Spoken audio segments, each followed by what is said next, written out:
Welcome back, everybody. My name is Silent Knight, and it is time for more Philadelphia Eagles franchise. In this episode, we'll take a look at my sliders I've been running with, as well as the season stats and awards. These settings are, of course, on All Madden. I've tinkered with these pretty heavily all season, but for the last 5 or 6 weeks, they've been the exact same.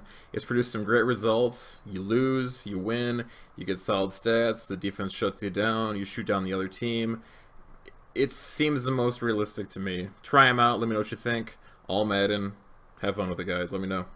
Now we'll get into the team, check out the stats, see what went good, see what we can do better for the playoffs, and of course, going forward as we have the draft and free agency coming up soon. I think in the regular season, Wentz was very streaky. Lots of good, lots of bad. Way too many turnovers, took way too many sacks. Decently efficient once we changed the game plan up a little bit, but I think a lot of that was slider driven, whereas he definitely improved as the year went on. For our ground attack this year, LeGarrette Blount was our number one, of course, but we, for the most part, employed a 3 to 4 headed monster. Wendell Smallwood was definitely our number one change of pace back. Very agile back, kind of bigger as well, so he can drop the shoulder, release and boom. Plus, he's a very good pass catcher. We probably used Corey Clement and Donnell Pumphrey Jr. a little bit too much. I think they will develop into solid supplementary players, especially Pumphrey Jr. through the air, as he proved against Dallas. Go check it out if you haven't seen it yet. But on the ground, not much going on for either of them. And of course, Darren Sproles missed significant time this season. He got injured twice, missed a lot of time. We just couldn't get him going. We tried to get him through the air when he played. We tried to run him on the ground when he played, as you can see by 44 carries. But we just couldn't get it going on. Blunt is the only back who could really do much. Maybe the offensive line needs some work in the draft, or maybe we just need to find a dedicated number one who can drop the shoulder like Blunt. Many of the plays that Blunt broke were from dropping his shoulder down and dropping the boom, or a very solidly timed stiff arm.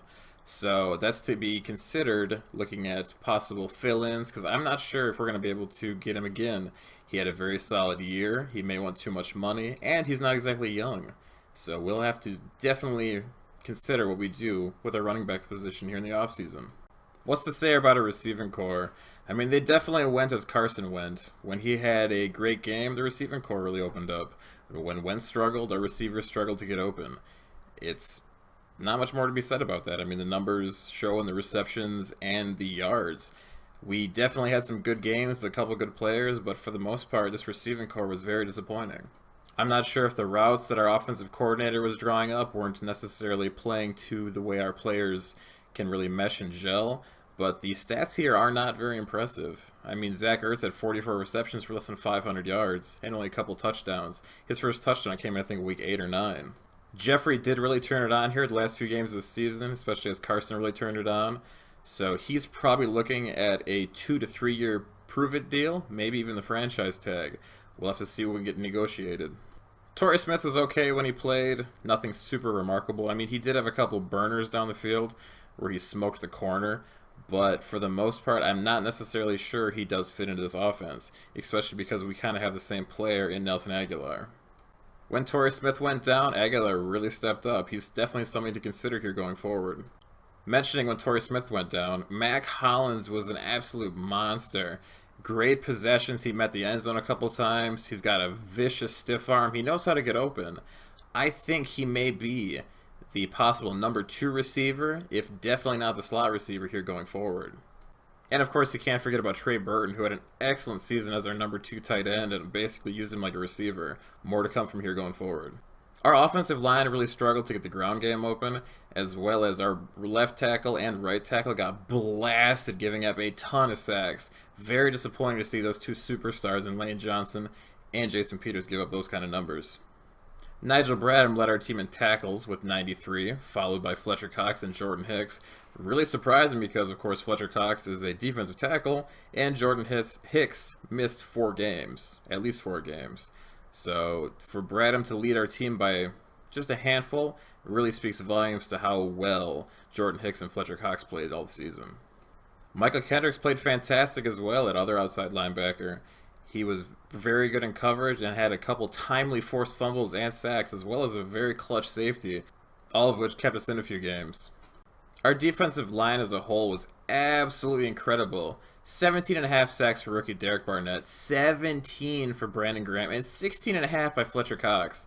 That is incredible. We didn't really even have to blitz that much because our defensive line just demolished people as a whole. Defensive line does not really need any work here going forward.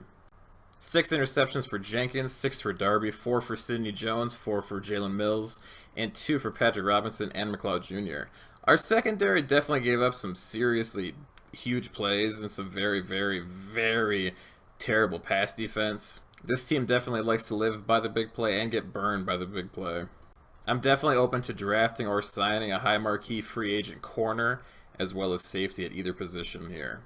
Overall grades, I'd give our defensive line like an A to B+. Our linebackers, somewhere like a B- to a C+. They could do a lot better. And our secondary, big play grade, probably a B. Coverage grade, probably like a C or a C-. Oh, we're to start with kicking. Caleb Sturgis, when he was on, he was great. Then he broke his ribs and missed the end of the season. But he definitely, after struggling the first few weeks of the year, he definitely got a lot better. He was 25 for 30 in the season, 83%. He did miss one extra point, but, you know, what are you going to do? Donnie Jones actually had a pretty solid year with punting, but his net average is really low, meaning we have to get a lot better at kick and punt coverage. Our kick return stats are not super impressive, nor are our punt return stats. We did not really get much from either. Our field position was pretty much all done by the offense and held by our defense. Let's check out the regular season stats across the league. Rodgers led the league with 5,368 passing yards. Rivers almost 5,000. Brady, Prescott, Smith, Stafford, Watson, Bortles, Ryan, Mariota, Roethlisberger. If there's any specific player you guys want me to check out, I will find them and I'll give you the specific stats. I'm not sure the best way to do a video like this across the league. If you guys have any tips or ideas or players you'd like to see, please comment down below. I don't want to leave you hanging, and I don't want to miss anybody that you'd love to see. Rodgers also had 45 touchdown passes. Alex Smith in second, Brady, Prescott, Manning, Mariota, on and on. Please, though, I mean, if there's a specific thing you guys need to see, please comment and let me know. I really want to give you the best content I can show you. I've struggled trying to make this video a couple of times and recording it already with the stats and everything across the league. I just don't know the best way to do it. Do you want team by team? Do you want specific players? Do you want just the top 10 of everything? Because this is like my third or fourth time trying to record this, and I'm just really trying to struggle. Not trying to struggle, but I'm really struggling going across it. Little sidebar, Wentz finished second in interceptions thrown and second in sacks taken. Way to go there, big guy. Ezekiel Elliott led the league in rushing yards, followed by Thomas Rawls, Devontae Freeman, DeMarco Murray, Jonathan Stewart, Marshawn Lynch. LeGarrette Blount's up there as well. Even with about 120 less carries than a lot of these guys, he's definitely still made his mark. Looks to be quite a fair handful of players here with over 1,000 rushing yards. I think one of the ways that I'll do future stats and reviews and everything that I just thought of, I think that I will go through and I'll show you guys the players, old faces and new places, as well as the free agent signings and drafted players. I'll key in on first round picks, second round picks, third round picks, trades, anything like that instead of a video like this. Because I'm really sitting here and I don't know what else to talk about. Because I could make this video be like an hour long, go through each team, but I just don't want to do that. I don't want to make you guys sit through just numbers and numbers and numbers and more numbers. Interesting little number here. Devontae Freeman and Theo Riddick both had more broken tackles than LeGarrette Blount. I was shocked when I was looking through this and saw that. As well as down below here, Wendell Smallwood had a significant number of yards after contact. You see Blunt's number 2, Bell's number 1, but Wendell Smallwood's down here as well with 139, which is around 10th or so, maybe just a little bit less. We definitely get a lot of tackle battles and stiff arms, which I'm pretty proud of. I'm not sure if that's totally legit though, because I mean, I know computer gets them as well, but I'm not sure what you guys think about that. I don't even know what I think about it. Tyrod Taylor and Russell Wilson are both on the top 10 for longest rushing play of the season. Interesting. Michael Thomas and Randall Cobb both with 102 receptions on the season. You have to go pretty far to find an Eagle on this board. We made a lot of plays, we just didn't have necessarily the numbers. It's crazy to see so many players up here with over 70 as well as 80. I thought there'd be more, a couple more players with more than 100, but there's definitely a lot of volume plus 70. A lot of teams airing it out this season. Michael Thomas also leading in receiving yards. Rookie Corey Davis from the Titans is right here as well, which I was very surprised to see him up there, as well as Brashard Perryman, the deep threat. He only caught 59 passes, so he definitely had a very solid yard per reception. Receiving and better passing is definitely something that I want this Eagle team to work on. We are definitely probably going to be looking at a new offensive coordinator. And with a new offensive coordinator will come a new playbook. If there's any offensive coordinators, quote-unquote playbooks, you guys want me to work into a storyline, let me know. Currently, I'm thinking the Patriots would definitely benefit us because we like to throw the ball to our backs, as well as our tight ends with Ertz and, of course, Burton. We have two very good tight ends, and I would definitely love to see the ball in their hands a lot more. If this first season of this franchise definitely had a theme, it would be left tackles getting absolutely demolished. Beachum, Humphreys, Matthews, Villanueva, all the sacks given up are by left and right tackles. Very curious to see. I'm not sure how to work around that. I don't think there's any way, because I can't necessarily control simulated games by any means. Of course, the defensive dominator Luke Kuechly led the league in tackles. No surprise there. Interesting to see a couple corners with over 100 tackles. Aaron Donald with 20 sacks, Mike Daniels with 19.5, Michael Bennett with 18, J.J. Watt set 15.5. We would have all three of our defensive sack masters right up in there, 17.5, 17, and 16.5. So that's worth noting. Interceptions on the season, Jonathan Joseph and Logan Ryan lead with 7. We would have 2 players up there with 6 and a couple with 4 as well. So our defense definitely played spoiler in a lot of ways. We had a lot of sacks, we had a lot of turnovers forced, but we gave up the big play. And for some reason, this defense cannot stop the run. So going forward, we are definitely going to try to make shoring up our run defense our #1 priority. All in all, I'm very happy with the results this team churned out. I think I definitely got some great gameplay, legitimate gameplay. I think the final 6 or 7 games I only played once. A lot of the games early in the season were multiple tries just because I didn't have the sliders right. It was frustrating getting stuff to work too well in my favor, work too well against me. Just shoddy Madden stuff. I mean, you guys know exactly what I'm talking about. If you played Madden for a couple seasons, you know what's going on with kind of that's not legitimate or this is a little bit too far. So I'm definitely incredibly excited to take this team into Seattle, see if we can right the ship. We did lose to Seattle. We did lose to their backup quarterback.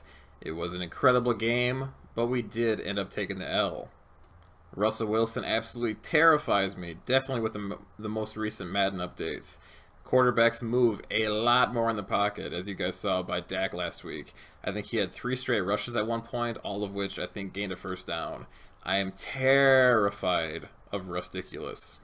Our offense is definitely going to have his work cut out for us going against the, of course, Legion of Boom again. Though the first time, we definitely banged them a little bit. We had some big plays, we had some precise plays. But we're here, man. We're in the playoffs. We did it. We got to where we needed to. So now, this running back by committee kind of thing, it's going to stop. We're going to run Blunt into the ground. That's what it takes. We're going to use the big fella early, often, all the time. He's going to be a snowball. He's going to run downhill. He's going to collect more snow. He's going to keep going. He's going to keep going. He's going to keep smashing ahead. And he's going to just do it, man. There's no worried about injuries. We're just going to break everybody, seeing what we can do. I don't have a problem winning the Super Bowl in this first season if that's what happens. It's not by accident. I'm not going to try to lose to make a story. I don't care if we win to make a story. I'm just playing Madden. I'm having fun. This is my Madden series. It's my first channel here on YouTube. My first series on this channel on YouTube, I'm sorry. And I'm having a blast. Hopefully you guys are enjoying it with me. So there's a lot of stuff here to come, man. I just thought I'd get this video out here now, before the playoffs started, before any stats possibly went away, before anything. I know I probably could have held it until after the season, but I just wanted to get it out now. I think it was worth being seen, build up a little anticipation. Apologies for the slight lack of uploads lately. I'm working a pretty gnarly peak schedule since the beginning of November through all the way through January. So that's easing up here soon, so I'm able to get my weekends back, get my time back. So this season is really going to start flying by. We're going to start smashing out episodes. It's going to be 2, 3, sometimes 4 a week. I'm loving this series. I'm loving this channel. I'm loving the interaction with you guys. I'm having a blast here. So I want to thank you guys for making YouTube what I really thought it could be. and for making it more than I ever thought it could be. Just the interaction, just hanging out with all you guys is incredible. I could not be more thankful. The 2017 NFL MVP is Aaron Rodgers, followed by Alex Smith, Tom Brady, Cam Newton, Marcus Mariota, DeMarco Murray, Dak Prescott, Eli Manning, Matt Ryan, and Phillip Rivers. Mike Mularkey is Coach of the Year after leading the Titans to a 13-3 record, tied for the best in football with the Panthers. Coach Doug Peterson, Eagles head coach, is here at number 8. I'm just going to go through the top 3 on all these of the year things. Alex Smith, Brady, Mariota, Offensive Player of the Year AFC. CJ Mosley, Shaq Barrett, and Brandon Marshall, Defensive Player of the Year. Deshaun Watson is the AFC Rookie of the Year. Defensive Rookie of the Year is Chris Wormley from the Ravens. Mariota won Quarterback of the Year. DeMarco Murray, Running Back of the Year. Corey Davis, Rookie and Wide Receiver of the Year. Marshall Yanda, Offensive Lineman of the Year. Calais Campbell, Defensive Lineman. Shaq Barrett, Linebacker. And Logan Ryan, Defensive Back of the Year. Chris Boswell, Kicker of the Year. Titans cleaned up. What a talented team. And for the NFC, Aaron Rodgers, Cam Newton, Matt Ryan, Offensive Player of the Year. Luke Kuechly, Sean Lee, Aaron Donald, Defensive Player of the Year. Mitchell Trubisky won Offensive Rookie of the Year. Solomon Thomas won Defensive Rookie of the Year. Derek Barnett is there at number 4, by the way. Aaron Rodgers, Best QB. Ezekiel Elliott, Best Running Back. Blunster at number 5, by the way. Wide Receiver of the Year is none other than Jordy Nelson. A trio Cowboys at the top for Offensive Lineman of the season, but the award goes to Zach Martin. Aaron Donald, Defensive Lineman of the season, followed by Eagles at 4, 5, and 6. Zach Brown, followed by Sean Lee, Linebacker of the Year. Darius Slay, Defensive Back of the season. And Blair Walsh, Kicker of the Year. Caleb Sturgis there at number 4. Playoff football, baby. Ravens, Broncos, Giants, Vikings, Chiefs, Steelers, Eagles, Seahawks. We are without Brandon Brooks, Niren Ball, Darren Sproles, Caleb Sturgis, and Torrey Smith for this week's game. And the Seahawks are without just Sheldon Richardson. We definitely have our work cut out for us, boys. Thank you for stopping by for a quick little season in review with stats, what's upcoming, rewards, everything else. I'll see you guys very soon as we take on the Seattle Seahawks in the playoffs. Later, guys.